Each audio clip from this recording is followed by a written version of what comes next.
Hai, selamat datang ke channel Cikgu. Selepas menonton dan belajar, jangan lupa untuk like dan subscribe channel Cikgu ya.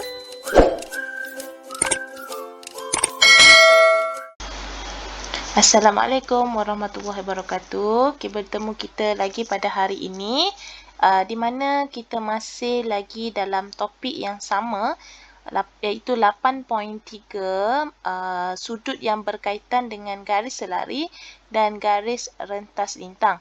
Okay, hari ini kita akan sambung pembelajaran kita dalam topik ini, di mana kita akan fokus kepada dua perkara, iaitu cara untuk menentukan dua garis adalah selari dan juga yang kedua adalah menentukan sudut yang berkaitan garis selari dan garis rentas lintang. Okey, sebelum kita teruskan pembelajaran kita hari ini, kita recall semula, kita ingat semula apa yang kita dah belajar dalam video sebelum ni. Iaitu sebelum ni kita belajar dua perkara juga, iaitu kita mengenal garis selari dan garis rentas lintang. Dan yang kedua, kita telah belajar cara untuk mengenal sudut sepadan, sudut selang-seli dan juga sudut pedalaman. Jadi, apa yang kita dah belajar pada video sebelum ni, kita akan gunakan untuk buat pengiraan pada kali ini. Okey, jadi untuk bahagian C, menentukan dua garis adalah selari. Di mana dalam tajuk ini kita akan belajar cara untuk menentukan sama ada dua garis itu adalah selari ataupun tidak. Okey, so kita rujuk pada contoh 12. Dalam setiap rajah yang berikut, tentukan sama ada garis lurus PQ dan RS adalah selari ataupun tidak. Jadi kita lihat dekat sini, cara untuk menentukan garis itu selari atau tidak, kita akan guna tiga perkara yang kita telah belajar sebelum ni, iaitu yang pertama, sudut sepadan, di mana apa yang cikgu ajar sebelum ni, kita menggunakan huruf F. Okay, kemudian kita akan guna sudut selang-seli, iaitu yang cikgu dah ajar sebelum ni, kita guna huruf Z. Dan yang ketiga, iaitu sudut pedalaman. Okey, jadi cikgu harap kita masih ingat apa yang kita telah belajar sebelum ini. Okey, jadi setelah kita faham dengan sudut sepadan, sudut selang-seli dan juga sudut pedalaman, maka kita boleh tentukan sama ada dua garis itu adalah selari ataupun tidak. Okey, kita lihat pada soalan A, diberi garis lurus PQ, RS. Jadi kita nak tentukan sama ada garis PQ dan RS ini adalah selari atau tidak. Caranya adalah kita merujuk kepada sudut yang ada pada yang diberi, iaitu clue yang diberi adalah sudut 48 dan juga 48. Okey, jadi seperti yang kita belajar sebelum ni, sudut sepadan kita akan menggunakan huruf F. Okey, macam ni. Okey, jadi sudutnya berada di bahagian atas. Kedua-duanya berada di bahagian atas. Jadi, dan nilainya adalah sama, iaitu 48. Jadi, kesimpulannya, garis PQ dan RS adalah selari antara satu sama lain, maka kita boleh gunakan simbol anak panah. Anak panah ya, menunjukkan dua garis tersebut adalah selari. Okey, kita lihat kepada contoh yang kedua, iaitu diberi sudut 42 dan 128. Okey, jadi dekat sini, kalau kita lihat gambar rajah je, kita terus terfikir bahawa kedudukan 42 dan 128 ini berada di dalam huruf, bentuknya seperti yang kita belajar sebelum ni, iaitu U terbalik ataupun C terbalik ni, iaitu sudut pedalaman. Okey, sebelum ni kita dah belajar, kalau sudutnya berada di dalam macam ni, A dan B, hasil tambahnya adalah 180 darjah. Jadi cara untuk tentukan, kita kena tambahlah 42 dengan 128 tersebut.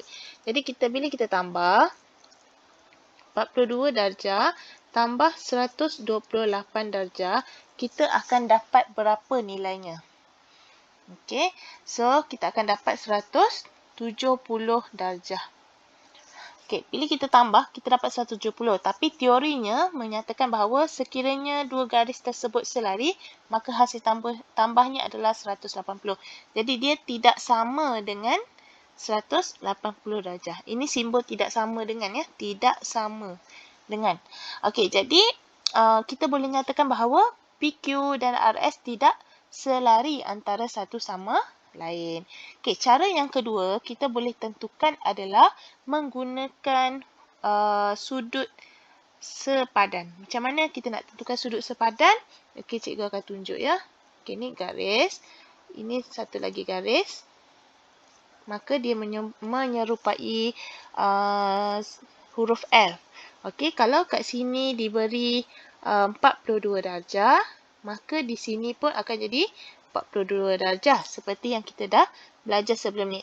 Jadi kalau kita lihat di sini, garisan ini ya, yang cikgu buat ni, garisan ni ialah 128 darjah dengan 42 darjah ni berada bersebelahan di antara satu sama lain. Jadi kalau kita dah belajar sebelum ni, kalau garis tu bersebelahan, hasil tambahnya adalah 180. Jadi kalau kita tambah 128 dengan 42 ni, kita dapat 170 pun masih tidak sama dengan 180. Jadi kedua-dua garis PQ dan RS ini tidak selari antara satu sama lain. Okey, kita lihat penyelesaian yang ada dalam buku teks.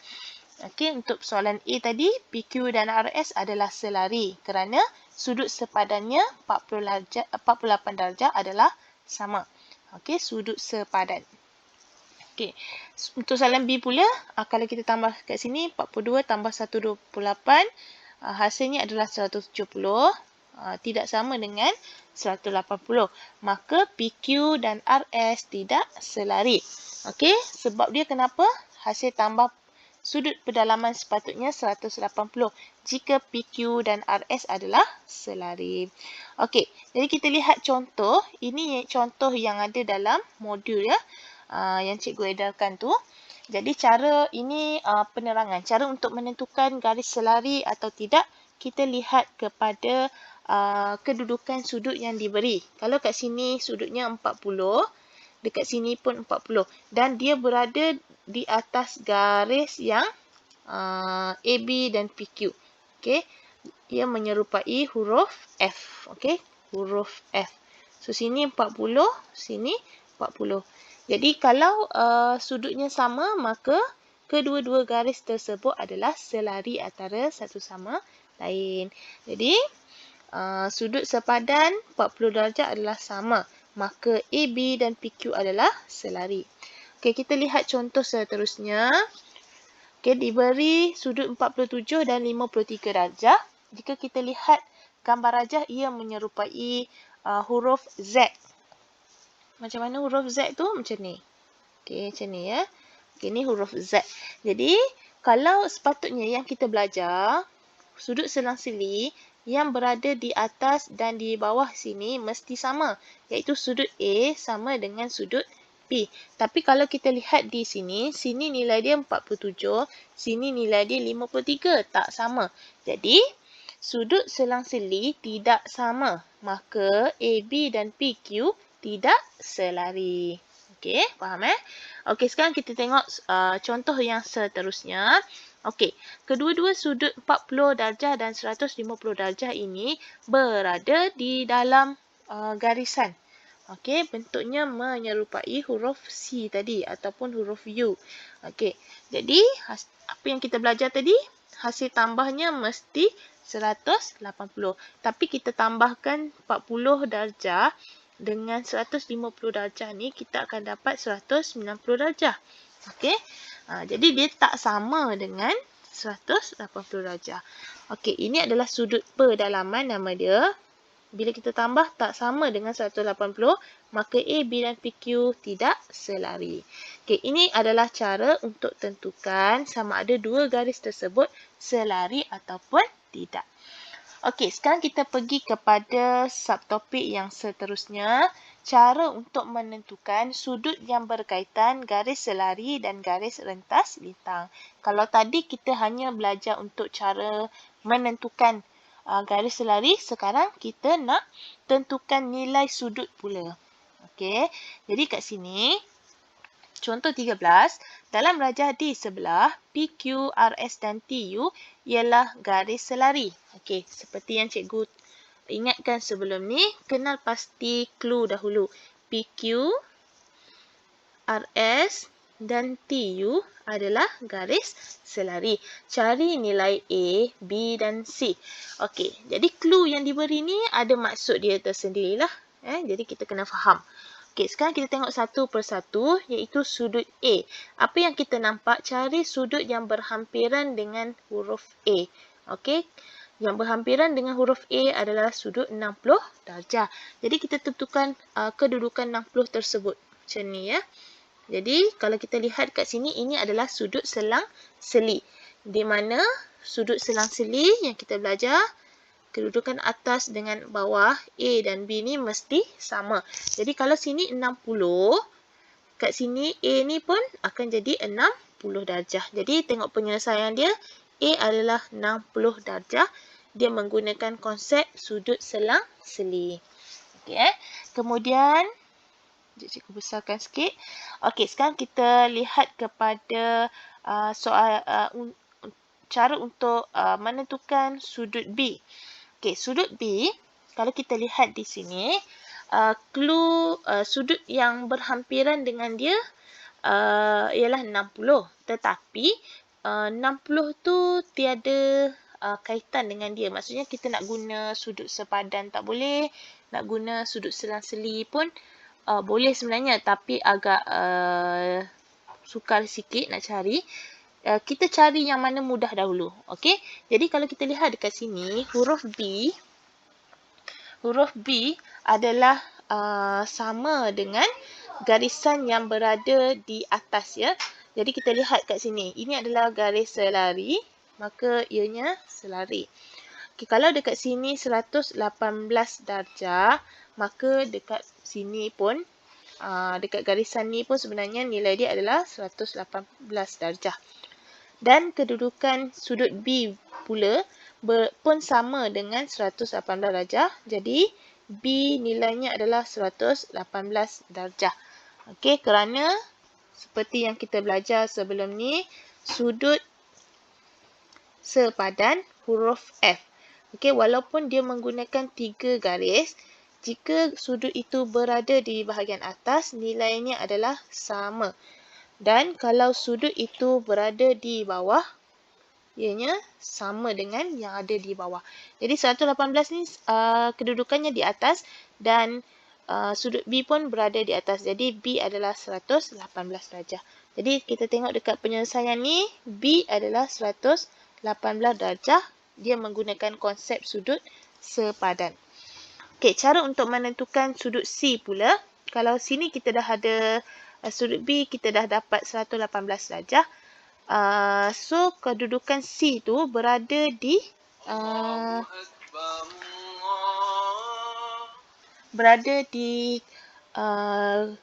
dalam dua garis yang sama, iaitu kita menggunakan konsep sudut pedalaman. Okey, kita padam dulu sudut pedalaman. Jadi dekat sini kita akan lihat ini sudut pedalaman menyerupai huruf U ataupun C. Okey, jadi kalau tadi kita dah dapat nilai B adalah 118 darjah. Seperti yang kita belajar sebelum ni, sudut pedalaman hasil tambah dua sudut tersebut adalah 180. Jadi kita nak cari nilai C, kita akan tolakkan sahaja dengan 118. Jadi kita lihat dekat sini, B tambah C sama dengan 180 darjah. Okey, untuk dapatkan nilai C, kita gantikan nilai B tadi dengan 118 darjah. Maka kita tolakkan sahaja 180 dengan 118, kita akan dapat nilai C adalah 62 darjah. Okey, cikgu harap faham Okey, kemudian kita lihat contoh yang ada dalam modul. Okey, ini gambar rajah. Macam mana kita nak cari nilai A dan B? Okey, so kalau kita lihat dekat sini, clue yang diberi adalah nilai garis ini. Contohnya cikgu namakan ni garis A, ni garis B. garis A dan B adalah selari antara satu sama lain. Kalau dekat nak cari nilai A, kita lihat kedudukan dengan sudut 83 darjah. Ini berada di atas garis dan A pun berada di atas garis. Jadi A secara automatik A adalah 83 darjah. Kita menggunakan konsep sudut sepadan. Jadi kat sini kita tengok penyelesaian dia, A adalah 83 darjah. Okey. Sekarang cara untuk menentukan nilai bagi sudut B pula adalah kita lihat clue yang berada hampir dengan sudut B ialah 72 darjah. Jadi sudut yang sesuai adalah sudut pedalaman. Okey, di mana hasil tambah 72 darjah dan B adalah 180 darjah. Jadi kita tolakkan saja 100 untuk dapatkan B 180 darjah, kita tolak dengan 72 darjah, maka kita akan dapat 108 darjah.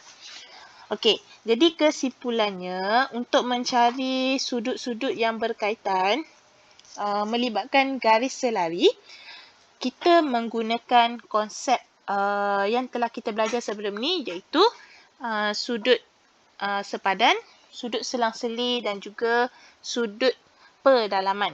Okey, jika kita faham tiga yang cikgu sebutkan tadi tu, maka senanglah untuk kita mencari nilai-nilai yang berkaitan dengan yang ada pada gambar rajah.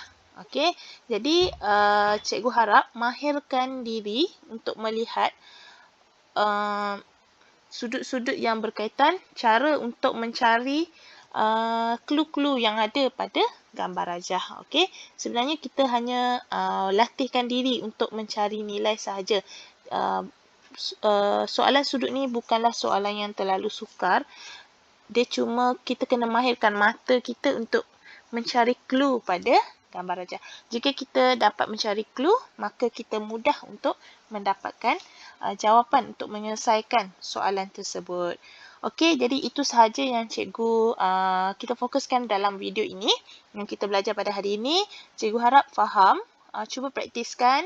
Ingat, matematik ni bukan sekadar untuk mendengar, bukan sekadar untuk membuat satu soalan.